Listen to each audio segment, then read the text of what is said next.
Well, katulad po sa sinabi ng ating Pangulo ay nung nagpirmahan na sa impeachment complaint ay tinanong ko siya kung ano bang advice niya. And tama naman yung sinabi niya. He said, do your duty as a congressman and uphold your oath to the Constitution that you swore to protect. And it's my constitutional duty to go through the impeachment process as an elected representative. Now, as to why I was the first one to sign, alangan naman kung sasabihin ng tao na gusto nilang huhukayin yung lolo mo at itapon yung katawan sa West Philippine Sea.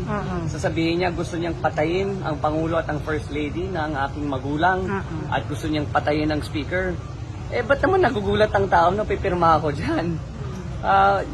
These are statements that can't be taken lightly, especially from someone with such a high position. So, nagtataka na nga ako kung bakit nagulat yung tao. Alangan naman kung sasabihin mo, kukukain mo lolo ko. Of course, I'll be the first one to sign. That should come as no surprise. So that's why I was the first one to sign. As to the allegations that I was the one who spearheaded the movement for the fourth complaint, katulad sa sinabi ng Pangulo, I think people give me too much credit.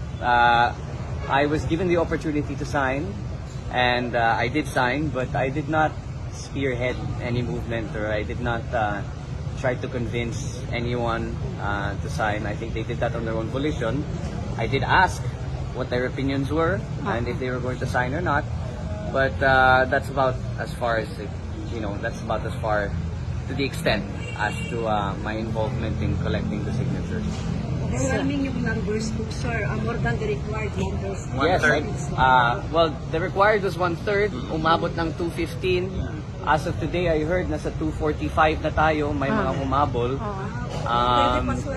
Well, they signified their intention, yung mga wala sa bansa, mga may sakit. So 215 was within the complaint, but in terms of, just to set the record straight, in terms of putting it on record, I believe there was an additional 30 that wanted to signify their intent. So nagpadala ng isik, but even if it won't be counted in the complaint, I believe for archiving purposes, nasa 2. So I believe 80% of the lower house. Kasi sa press conference ni VP Sara kanina, sabi niya, wala daw siyang sinasabing assassination threat against your response. Ano masasabi niyo? I think we know the truth to that, so let's just leave it at that. Is it true na may involved na money, kaya marami pong pumirma? Ano po?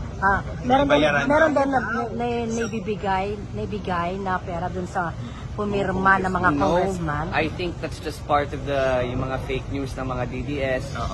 Parte ko yan ng smear campaign nila to discredit the movement. You can't blame them Alam naman natin kung sino amo nila. But no, there was nothing offered in exchange for the signatures. I was there in the room. Pinag-uusapan talaga ang articles of impeachment.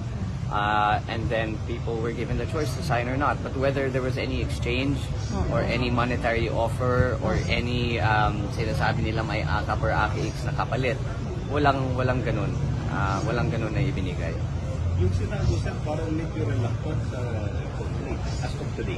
I'm sorry? Medyo hindi nila binibigyan pansin yung impeachment.